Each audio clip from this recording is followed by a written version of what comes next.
창세기 4장 16절에서 18절까지의 말씀 함께 보겠습니다. 가인이 여호와 앞을 떠나서 에덴 동쪽 놋 땅에 거주하더니 아내와 동침하매 그가 임신하여 에녹을 낳은지라. 가인이 성을 쌓고 그의 아들의 이름으로 성을 이름하여 에녹이라 하니라. 에녹이 이랏을 낳고 이랏은 무후야엘을 낳고 무후야엘은 무두사엘을 낳고 무두사엘은 라멕을 낳았더라. 여러분, 질문 드려 보겠습니다. 인류 최초로 기도의 응답을 받은 사람이 누구일까요? 바로 가인입니다. 가인은 동생 아벨을 죽인 후에 만나는 사람들이 자신을 죽일 것에 대한 두려움을 가지고 하나님께 호소했습니다. 하나님은 가인에게 표를 주셨고 그리고 가인을 보호해 주셨습니다. 가인은 인류 최초의 예배자입니다. 그러면서 인류 최초로 예배를 거부당한 사람입니다. 그리고 인류 최초로 살인을 한 사람입니다. 그리고 인류 최초로 기도 응답을 받은 사람이기도 합니다. 기도 응답으로 자신을 보호하는 표를 받은 가인은 주님을 떠나서 에덴 동쪽 놋 땅에 거주하게 되었습니다. 먼저 동쪽에 주목해 보기를 원합니다. 하나님은 동쪽에 있는 에덴에 정원을 만드셨습니다. 그 정원이 우리가 에덴 동산으로 부르는 장소입니다. 그 에덴 동산에 하나님이 창조하신 사람들을 두셨습니다. 하나님이 금하신 열매를 먹은 사람들은 에덴의 동쪽으로 추방되었습니다. 그리고 가인은 에덴 동쪽 놋 땅으로 이주를 하게 됩니다. 히브리 사람들은 방향을 잡을 때 남쪽을 기준으로 삼는 우리와 달리 동쪽을 기준으로 잡습니다. 히브리 사람들에게 동쪽은 위가 되어집니다. 동쪽은 기원을 뜻합니다. 더불어 시작과 출발의 의미도 함께 가지고 있습니다.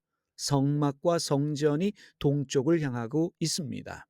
고대 사람들은 태양이 뜨는 동쪽에 신이 있다고 믿었습니다. 더불어 동쪽을 지혜의 장소로 믿었습니다. 현인들은 동방에 있다라고 믿었고 동방 사람들은 지혜의 사람들이다 여겼습니다.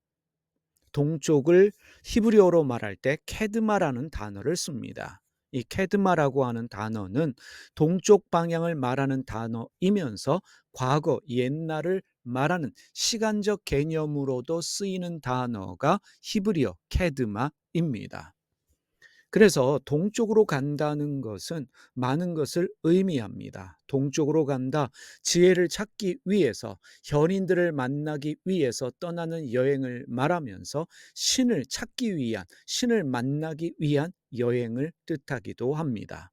그리고 동쪽으로 간다는 것은 어떤 사건의 이해를 위해서 과거에 어떤 시점으로 돌아가는 것을 의미합니다. 다시 말해서 나를 찾아 떠나는 성찰의 여행이다 라고도 말할 수 있겠습니다. 가인이 하나님을 떠나 에덴 동쪽으로 이주한 곳이 놋 땅입니다. 이 놋이라는 단어 주목하기를 원합니다. 놋이라는 이 히브리어 단어의 의미는 방황이라는 뜻입니다.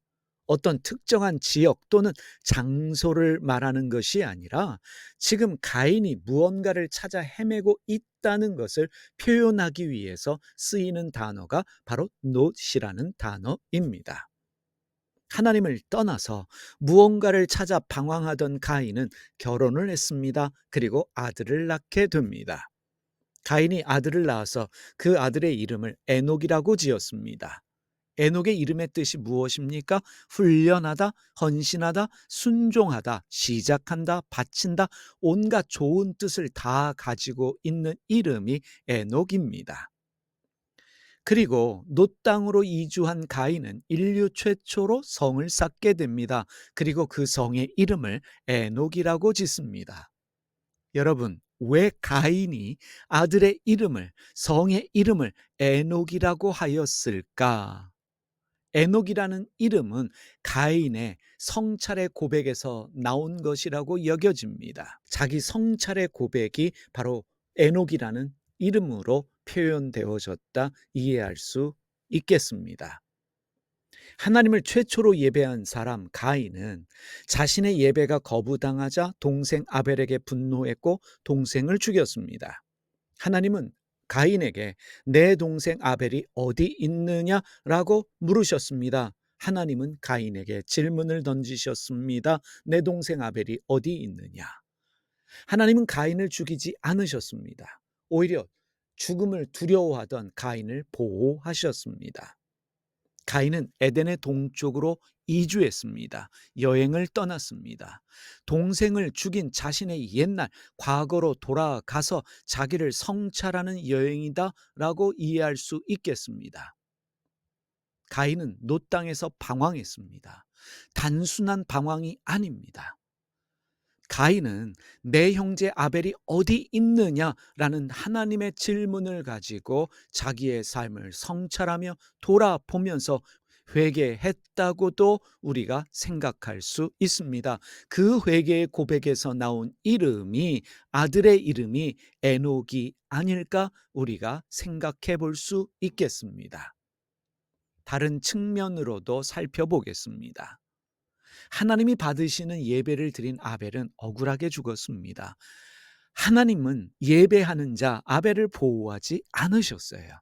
아벨은 결혼도 못 해보고 아이도 낳지 못하고 죽었습니다. 그런데 하나님은 아벨을 죽인 가인은 보호해 주셨습니다. 거기서 끝나지 않았습니다. 가인은 결혼을 했습니다. 자녀를 낳았습니다. 성을 건축했습니다. 살인자가 결혼도 하고 자녀도 낳고 집도 건축했습니다. 내 집 장만한 것입니다. 가인의 후손은 어떻게 되었습니까? 가인 후손의 이름들을 주의 깊게 살펴보기를 원합니다. 왜냐하면 일반적으로 히브리 성경에 표현되어진 이름은 그 사람이 어떤 인생으로 살았는지 그 모든 것을 담고 있기 때문입니다. 에녹은 이랏을 낳았습니다. 이랏의 이름의 뜻은 정확하게 알 수 없지만 증거의 도시로 이해를 할 수 있겠습니다. 이랏은 무야엘을 낳았습니다. 무야엘은 하나님은 싸우신다라는 뜻입니다. 무야엘은 무두사엘을 낳았습니다. 하나님의 사람이다라는 뜻을 가지고 있습니다. 무두사엘은 라멕을 낳았습니다. 라멕은 강한 자라는 뜻을 가진 이름입니다. 가인의 후손은 문제없이 잘 먹고 잘 살았다 말할 수 있습니다. 하나님의 은혜와 복이 없다면 불가능한 일입니다. 어떻게 이런 일들이 가능했을까? 회개하는 자에게 주시는 은혜가 아닐까 우리가 상상할 수 있겠습니다. 여러분, 이 일을 우리가 어떻게 이해할 수 있겠습니까? 아벨은 죽었습니다. 가인은 결혼도 하고 자녀도 낳고 집도 장만했습니다.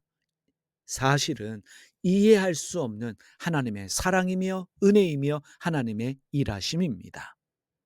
그런데 여러분, 가인이 나 자신이라는 것을 깨달으면, 가인이 바로 나 자신이구나 라는 것을 알게 되면 이 모든 일들은 쉽게 이해가 되어집니다. 나는 가인과 같은 죄인입니다. 죄수 중에 괴수입니다. 하나님께 예배는 드리고 있지만 시기하고 질투하고 경쟁하면서 욕심 부리고 있는 가인, 바로 나 자신입니다. 칼로, 총으로 사람은 죽이지 않았어도 말로 많은 사람을 죽인 살인자가 바로 나 자신입니다. 가인은 바로 나 자신입니다. 나는 다른 사람에게 해를 끼치고 있으면서도 내가 해 입는 것을 두려워하는, 내가 죽는 것은 두려워하는, 그래서 살려달라고 이기적인 기도를 하고 있는 그가 누구입니까? 그가 바로 나 자신입니다. 내가 가인입니다. 그런데 하나님은 이런 죄인을 죽이지 않으시고 지금까지 보호해 주시고 먹여 주시고 입혀 주시며 살게 해 주셨습니다.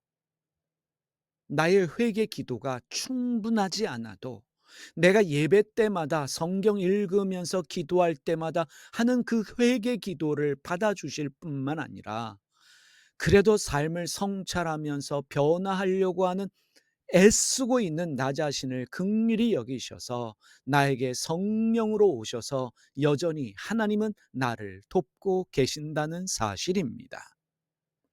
살인자 가인을 보호하시는 하나님의 이야기는 바로 나를 보호하시고 나를 먹고 살게 하시는 하나님의 이야기입니다. 나에 대한 나를 사랑하시는 하나님의 이야기입니다. 여러분, 살인자와 같은 나를 지금까지 먹여 살리신 것은 하나님의 은혜입니다. 내 노력과 내 열심이 아니라 지금까지 살아온 모든 것이 하나님의 은혜이구나 깨닫는 매일이 되기를 소원합니다. 기도하겠습니다. 하나님 아버지, 오늘 말씀을 통해서 가인이 바로 나 자신임을 깨달을 뿐만 아니라 회개하는 자에게 은혜를 주시고 회개하는 자를 품으시고 먹이시고 입히시는 그 하나님의 사랑을 깊게 깨달아 알게 하여 주시옵소서. 내가 아벨과 같은 의인이라는 교만을 버리게 하여 주시고 나는 가인과 같은 죄인이구나 라는 것을 깨달을 뿐만 아니라 지금까지 살아온 모든 것이 내 노력과 열심이 아니라 하나님의 은혜이구나 라는 것을 깨닫고 고백하면서 겸손하게 살아가는 저희의 매일의 삶이 되게 하여 주시옵소서. 예수님의 이름으로 기도드립니다. 아멘.